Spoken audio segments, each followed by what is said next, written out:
हाँ तो किसान भाइयों नमस्कार। मेरा नाम धर्मेंद्र कुमार मौर्य, जो कि आपको अपना ही चैनल एबीपी नॉलेज में आपका स्वागत है। हाँ तो किसान भाइयों, आज हम बात करते हैं गेहूं की खेती किस प्रकार की जाए ताकि मुझे अधिक से अधिक लाभ मिल सके और हानि कम हो। तो आइए किसान भाइयों, आज हम आपको बताएंगे कि गेहूँ की खेती किस प्रकार की जाए ताकि मुझे कम लागत में अधिक से अधिक उत्पादन मिल सके। तो जैसा कि बहुत सारे किसान कहते हैं कि भाई खेती में लागत बहुत अधिक आती है और आमदनी कम होती है। आइए हम आपको बताएंगे कि किस प्रकार खेती की जाए ताकि मुझे अधिक से अधिक उत्पादन मिल सके और हानि ना हो पाए।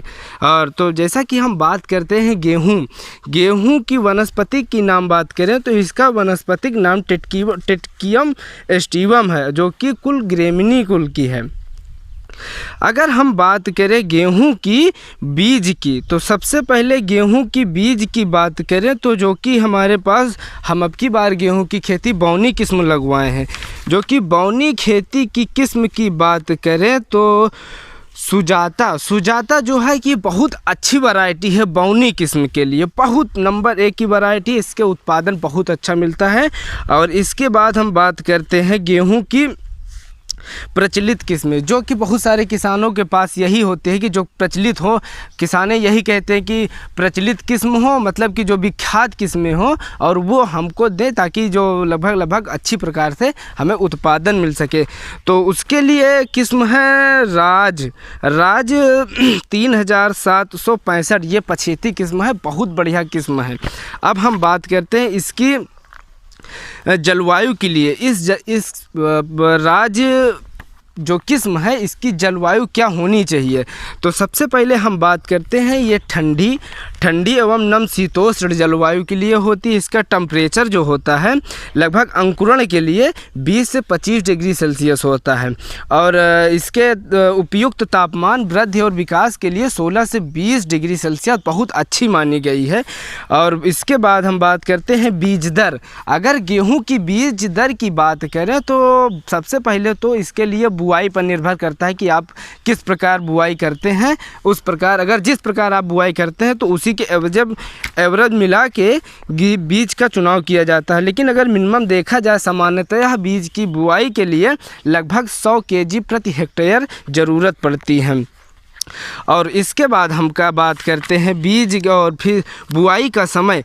अगर हम बात करें गेहूं की बुआई की सबसे पहली बात करें, अगर गेहूं की सही समय पर बुआई की बात करते हैं तो लगभग नवंबर के प्रथम पखवाड़ लगभग 1 से 15 नवंबर के मध्य में कर देना चाहिए हर हालत में।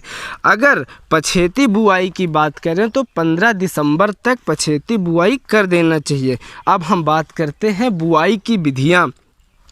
बुआई की लगभग 4 से 5 विधियां हैं जो कि हम आपको बताएंगे। लगभग 2-3 प्रकार की विधियां बताएंगे।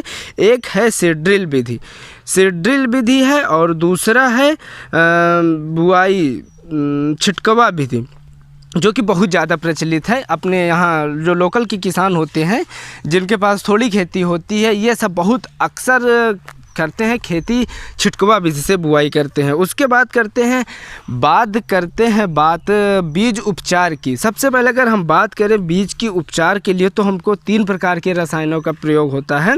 जैसे एक कीटनाशक होता है और एक कवकनाशी होता है, जो सुटोबैक्टर होता है। इन 3 प्रकार के रोगों से निवारण के लिए हमने कई प्रकार के रसायनों का से उपचारित करते हैं ताकि मुझे किसी भी प्रकार की हानियाँ नहीं होती अगर इनसे हम उपचारित कर देते हैं तो। इसके बाद हम बात करते हैं खाद की, यूरिया मतलब उर्वरक जिसे कहते हैं उर्वरक। सबसे पहले हम बात करते हैं, बहुत सारे किसान कहते हैं हमने अब की बार बहुत सारी डीएपी यूरिया डलवा दिए हैं और खेत का अच्छी प्रकार से मिल नहीं पाया, जो उपज नहीं मिल पाया ताकि मुझे हानि बहुत होगी। तो आइए हम आपको बताएंगे कि उचित मात्रा में किस प्रकार खेती में यूरिया, डीएपी, फास्फोरस जो वगैरह जो खाद पड़ती हैं कितनी मात्रा में डलवाना चाहिए। तो सबसे पहले हम बात करते हैं गोबर की खाद। 1 हेक्टेयर में लगभग गोबर की खाद 10 से 20 टन गोबर की खाद की ज़रूरत पड़ती है। और उसके बाद हम बात करते हैं नाइट्रोजन, फास्फोरस, पोटास। लगभग नाइट्रोजन की मात्रा 120 केजी और फास्फोरस की मात्रा 60 केजी और पोटास की मात्रा 40 केजी होती है। और इसके बाद हम बात करते हैं खरपतवार नियंत्रण। सबसे पहले बात करें गेहूं के खेत में बहुत सारे प्रकार के खरपतवार उग आते हैं। उन प्रकार के खरपतवारों को नियंत्रण करने के लिए कई प्रकार के खरपतवार होते हैं, जैसे कि एक बीजपत्री, दो बीजपत्री, बहु प्रकार के खरपतवार होते हैं। तो इन सब के नियंत्रण के लिए जो चौड़ी पत्ती वाले खरपतवार होते हैं उनके लिए 2,4-D एंड 2,4,5-D का उपयोग करें। अब हम इसके बाद बात करते हैं गेहूं की सिंचाई। गेहूं की सिंचाई किस प्रकार की जाए, किस अवस्था में की जाए। तो किसान भाइयों, गेहूं की सिंचाई सबसे पहले हम बात करते हैं गेहूं की प्रथम सिंचाई कितने दिन पे करनी चाहिए। तो सबसे पहले बात करते हैं गेहूं की बुआई की। लगभग बुआई से 25 से 30 दिन के अंतराल पे प्रथम सिंचाई कर देनी चाहिए। उसे कहते हैं CRI अवस्था। गेहूं की प्रथम स्टेज होती है, इस समय सिंचाई की बहुत ज़्यादा ज़रूरत पड़ती है। उसके बाद बात करते हैं दूसरी सिंचाई। तो दूसरी सिंचाई 45 से 50 दिन के अंतराल पे करना चाहिए। इसी प्रकार लगभग 6 से 7 सिंचाई पड़ती है, जो कि गेहूं के लिए जिस प्रकार की मिट्टी हो उस प्रकार की सिंचाई ज़रूरत पड़ती है।